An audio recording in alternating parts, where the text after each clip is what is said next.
नमस्कार, मैं doctor Vishwamitra Vaishnav, assistant professor political science, college शिक्षा, राजस्थान। प्रिय विद्यार्थियों, आज हम कौटिल्य द्वारा प्रतिपादित परराष्ट्र नीति संबंधी सिद्धांत पर चर्चा करते हैं। देखिए, कौटिल्य ने अंतर्राज्यीय संबंधों को अत्यधिक महत्व दिया है और कौटिल्य जो है ऐसे राज्य की स्थापना की बात करता है जिसको वो विजिगीषु नामक नाम से संबोधित करता है। और ये जो विजिगीषु राष्ट्र है ये न केवल अपनी प्रजा के कल्याण की बात करता है, अपितु उस राज्य की सुरक्षा की बात भी करता है और उस राज्य की शक्ति में अभिवृद्धि की बात भी करता है। इस प्रकार ऐसे राष्ट्र को अंतर्राष्ट्रीय क्षेत्र में कैसी रीति नीति अपनानी चाहिए, इस विषय से संबंधित कौटिल्य परराष्ट्र नीति संबंधी सिद्धांत देता है। और आज हम ये भी जानते हैं कि किसी भी राष्ट्र की सफलता उसकी विदेश नीति पर भी निर्भर करती है, क्योंकि विदेश नीति या परराष्ट्र संबंधों का संचालन एक राष्ट्र को ऐसे करना चाहिए कि एक तो उसको अनावश्यक किसी भी टेंशन से सामना करना न पड़े, उसको हमेशा अपने राष्ट्र की सुरक्षा की चिंता न रहे और जो एनर्जी वो सुरक्षा में लगाना चाहता है वो वहाँ की उस राज्य की जनता के वेलफेयर में वो लगा सके। इस प्रकार अन्य राष्ट्रों के साथ संबंध अच्छे हों और उसके साथ साथ किसी भी तरह की असुरक्षा उस राष्ट्र के ऊपर न आए, इसलिए इस उद्देश्य को प्राप्त करने के लिए वह जो है कौटिल्य जो है परराष्ट्र नीति संबंधी विचार को रखता है। देखिए कि कौटिल्य के अनुसार राज्य की सुरक्षा तथा प्रजा का सुख व शांति तभी संभव है जबकि राज्य दूसरे राज्यों से इस प्रकार संबंध निर्धारित करे कि या तो किसी प्रकार का आक्रमण की आशंका ही न हो, तथा यदि राज्य को युद्ध में उलझना भी पड़े तो उसकी सुरक्षा को किसी भी तरह की आंच न आए। यानी ये एक कला है कि जिसके माध्यम से कौटिल्य जो है अपने राज्य की सुरक्षा करता है और राज्य की जनता का कल्याण करता है। देखिए, अंतर्राज्यीय संबंधी विचारों को हम दो भागों में विभाजित करते हैं। एक उसका सैद्धांतिक आधार है और दूसरा जो है उसका एक प्रक्रियात्मक पक्ष है या व्यावहारिक आधार है। कौटिल्य जिस सैद्धांतिक आधार की बात करता है उसमें वो तीन विषय मुख्य रूप से चर्चा करता है उन पर। पहला है चार उपाय, मंडल सिद्धांत और षाड्गुण्य नीति। ये तीन कौटिल्य के अंतर्राष्ट्रीय संबंधों के सैद्धांतिक पक्ष है और जो अंतर्राष्ट्रीय संबंधों के सिद्धांत का जो व्यावहारिक पक्ष है या जो प्रक्रियात्मक पक्ष है उसमें वो दूत व्यवस्था और गुप्तचर व्यवस्था, इन दो विषयों पर चर्चा करता है। तो देखिए, पहले हम कौटिल्य के परराष्ट्र नीति के सैद्धांतिक पक्ष पर हम चर्चा करते हैं। देखिए, विश्व में किसी भी राष्ट्र के साथ एक राष्ट्र कैसा व्यवहार करेगा, उसके सैद्धांतिक पक्ष में पहला है उपाय। कौटिल्य चार उपायों की बात करता है जिसके माध्यम से वो अपने जो लक्ष्य है अंतर्राष्ट्रीय क्षेत्र में उनको प्राप्त करने का प्रयास करता है। वो चार उपाय है साम, दान, भेद और दंड। देखिए,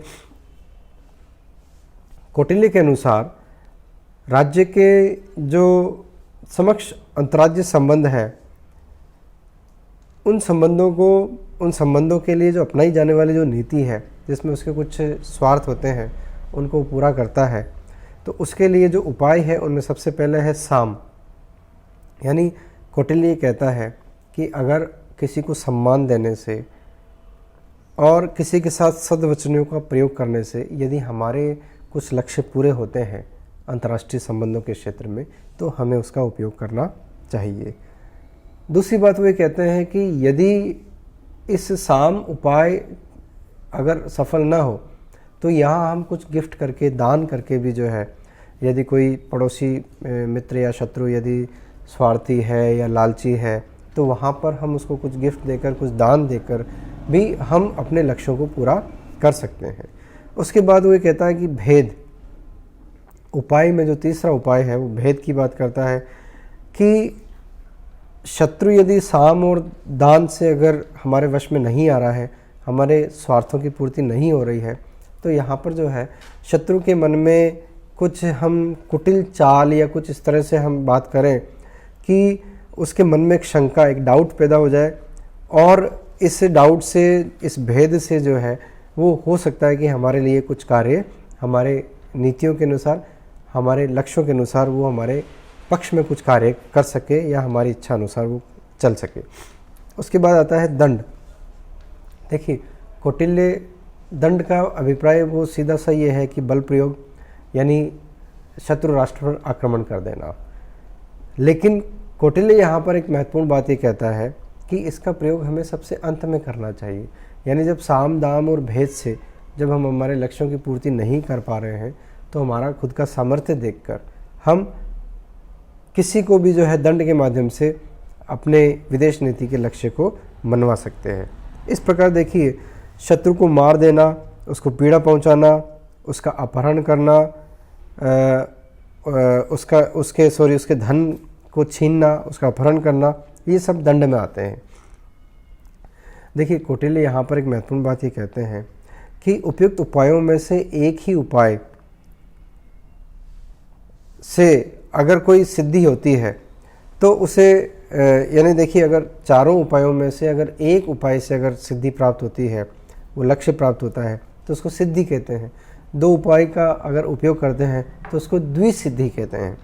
तीन उपाय, यानी चारों में से तीन उपाय के सहयोग से अगर हम लक्ष्यों की प्राप्ति करते हैं तो उसे त्रिसिद्धि कहते हैं, और इसी तरह से चतुर्सिद्धि।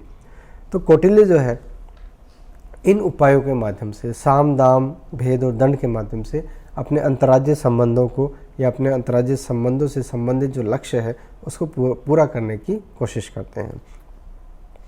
अंतर्राज्यीय संबंधों के सैद्धांतिक पक्ष में जो दूसरा तरीका है वो है षाड्गुण्य नीति। यहाँ पर कौटिल्य 6 नीतियों की बात करता है कि एक जो राष्ट्र है, जो विजिगीषु राष्ट्र है, जो सेंटर ऑफ एट्रैक्शन है, जिस राज्य की कौटिल्य बात करते हैं, वो 6 नीतियों का उपयोग करेंगे, और उन 6 नीतियों के आधार पर एक उस राजा का एक विशिष्ट दृष्टिकोण होगा, और उस दृष्टिकोण में 6 तरह की वो नीतियाँ अपनाएगा, और उन 6 तरह की जो नीतियों के आधार पर वो अपने अंतर्राज्यीय संबंधों को स्थापित करेगा। इसमें देखिए, संधि मित्रता, यानी किसी भी राष्ट्र के साथ संधि करके या विग्रह करके या अपने आप को एक जगह न्यूट्रल होके बिठा लेना, या आसन जिसे वो कहता है। तो इस प्रकार जो है संधि, विग्रह, आसन, यान, इनके माध्यम से जो 6 जो तरीके हैं षाड्गुण्य नीति के, और संश्रय यानी किसी का आश्रय प्राप्त करना, इस प्रकार इस षाड्गुण्य नीति के माध्यम से भी जो है एक विजिगीषु राष्ट्र जो है अपने अंतर्राष्ट्रीय संबंधों का पालन करता है। यहाँ पर एक तीसरा और महत्वपूर्ण जो पक्ष आता है सैद्धांतिक प्रक्रिया का, अंतर्राष्ट्रीय संबंधों का या परराष्ट्र नीति के सैद्धांतिक संबंधों का, वो है मंडल सिद्धांत।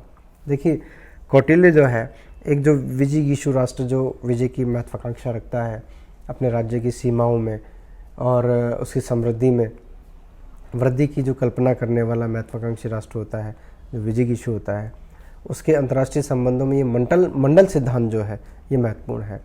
यानी कौटिल्य कहते हैं कि पूरा एक मंडल होगा, उस मंडल के सेंटर में विजिगीषु राष्ट्र होगा, उसके अग्र पंक्ति में कुछ राष्ट्र होंगे, उसकी पीछे की पंक्ति में कुछ राष्ट्र होंगे, ऐसे करके वो पूरा मंडल बताता है। और उस पूरे मंडल में, जैसे सौर मंडल है, तो उस मंडल में वो जो राष्ट्र है वो कैसी नीतियों का पालन करेगा, कौन से राष्ट्र के साथ उसका संबंध क्या होगा, उसके साथ टारगेट्स क्या होंगे, उसके उद्देश्य क्या होंगे, है ना। तो ये सारी चीज़ें जो है वो मंडल सिद्धांत में बताता है। मंडल सिद्धांत में कौटिल्य जो है 72 प्रकृति बताता है कि पूरे मंडल में जो है 72 जो है नेचर्स होंगी, प्रकृति होंगी, और उन प्रकृतियों के बीच में उस विजिगीषु राष्ट्र को जो है अपने लक्ष्यों को पूरा करना होगा। तो देखिए, वहाँ पर वो मुख्य राष्ट्र को विजिगीषु मानता है, उसके आगे की पंक्ति में भी 5 राष्ट्र है, पीछे की पंक्ति में भी 4 राष्ट्र है, जिनको वो अरि मित्र, अरे मित्र, अरे मित्र मित्र, इस तरह से वो संज्ञा देता है। ठीक इसी तरह से जो पीछे की पंक्ति में जो राष्ट्र है उनको पाषाणिक ग्रह, आक्रंद, पाषाणिक ग्रह सार, आक्रंद सार, ऐसी संज्ञाओं से संबोधित करता है। फिर एक न्यूट्रल स्टेट भी होता है जिसका किसी से कोई संबंध नहीं होता है, उसकी भी वो बात जिक्र यहाँ पर करता है। इस प्रकार कौटिल्य का ये जो मंडल सिद्धांत है ये बिल्कुल प्रैक्टिकल अप्रोच पर आधारित है। मंडल सिद्धांत में कौटिल्य कहते हैं कि जो हमारा जो पड़ोसी राष्ट्र होगा हमेशा हमारा उसके साथ किसी न किसी तरह से विवाद होगा, उससे हमारे संबंध अच्छे नहीं हो सकते हैं। पड़ोसी का जो पड़ोसी राष्ट्र है, जो हमारे और पड़ोसी राष्ट्र के बीच में जो संबंध है, ठीक वही संबंध उस पड़ोसी और उसके पड़ोसी राष्ट्र के बीच में होंगे। तो जहाँ शत्रु का यदि कोई शत्रु है तो वो हमारा मित्र होगा। ये बात कौटिल्य अपने सिद्धांत में कहते हैं। तो हमारा कौन घनिष्ठ शत्रु होगा, कौन घनिष्ठ मित्र होगा, कौन केवल कुछ लक्ष्यों के आधार पर या कुछ हमारे विचारों की समानताओं के आधार पर ऐसा राष्ट्र हो सकता है जिस पर हम विश्वास कर सकते हैं या विश्वास नहीं कर सकते हैं। एक राष्ट्र जिसे हमने चर्चा की उदासीन भी होगा, जिसको किसी से कोई मतलब नहीं है। तो इस प्रकार उस पूरे मंडल में वो ऐसे राष्ट्रों की बात करता है और उन राष्ट्रों के साथ हमारे संबंध कैसे होने चाहिए उस विषय पर कौटिल्य बात करता है। और इस मंडल सिद्धांत के माध्यम से कौटिल्य एक राष्ट्र को कैसा व्यवहार अंतर्राष्ट्रीय क्षेत्र में करना चाहिए ये बात कौटिल्य बताते हैं। इसके बाद देखिए, मंडल सिद्धांत के बाद हम आते हैं अंतर्राष्ट्रीय संबंधों के या परराष्ट्र नीति के संस्थात्मक पक्ष या प्रक्रियात्मक पक्ष या व्यावहारिक पक्ष पर। देखिए, यहाँ पर गुप्तचर और दूत दो ऐसे संगठन हैं जिनके माध्यम से एक राष्ट्र जो है अपने लक्ष्यों की पूर्ति करता है। यहाँ पर कौटिल्य ये कहते हैं कि एक राष्ट्र की सफलता में या एक राष्ट्र के संदेश को पहुँचाने में या एक राष्ट्र को अपने आप को दूसरे राष्ट्रों के या दूसरे राजाओं के मन में स्थापित करने के लिए दूतों की महत्वपूर्ण भूमिका होती है। जो एम्बेसडर्स होते हैं, जो हमारे कॉमनवेल्थ में हम जिनको हाई कमिश्नर्स कहते हैं, तो इन दूतों की एक महत्वपूर्ण भूमिका होती है। तो यहाँ पर कौटिल्य दूतों के प्रकार भी बताते हैं, दूतों का सिलेक्शन कैसे होता है वो प्रक्रिया भी बताते हैं, और दूतों के कार्य क्या होते हैं, दूतों की श्रेणियाँ क्या है, इन सब पर कौटिल्य चर्चा करते हैं। और उन दूतों के माध्यम से वो अपने अंतर्राष्ट्रीय संबंधों को स्थापित करते हैं और अपने लक्ष्यों को पूरा करते हैं। ठीक इसी तरह से गुप्तचर व्यवस्था पर भी कौटिल्य अपनी बात को रखते हैं कि गुप्तचर कौन होंगे, उनका सिलेक्शन राजा कैसे करेगा और कौन से गुप्तचर को किस लेवल का कार्य दिया जाएगा।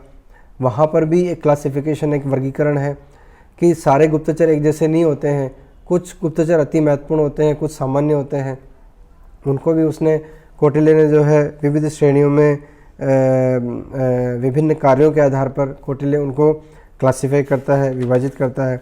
इस प्रकार जो है कौटिल्य जो है अपने परराष्ट्र नीति में सैद्धांतिक और प्रक्रियात्मक दोनों पक्षों पर अपने विचार रखते हैं और इसके माध्यम से अपने अंतर्राष्ट्रीय संबंधों को विश्व में कैसे स्थापित किया जाए ये बात कौटिल्य करते हैं। और जैसा कि सैद्धांतिक और प्रक्रियात्मक पक्ष का हम अध्ययन करते हैं तो हम ये पाते हैं कि वास्तव में आज अंतर्राष्ट्रीय राजनीति में जिस हम यथार्थवादी सिद्धांत की व्याख्या करते हैं या जिस हम गेम थ्योरी या खेल सिद्धांत की बात करते हैं या मॉर्गेंथु या अन्य जो व्यवहारिक विचारक हैं उनके विचारों की जब हम बात करते हैं तो उन सब का कंपैरिजन यदि हम कौटिल्य के सिद्धांत से करते हैं तो देखिए आज के कितने वर्षों पहले, लगभग 2-2.5 हज़ार वर्ष पूर्व कौटिल्य ने जो बात कही है अंतर्राष्ट्रीय संबंधों की, वही बात आज व्यावहारिक रूप से सिद्ध हो रही है।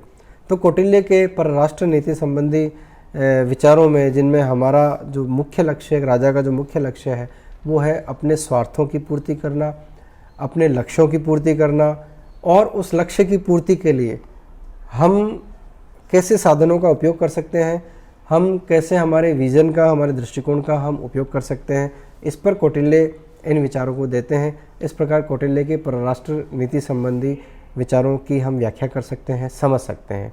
धन्यवाद।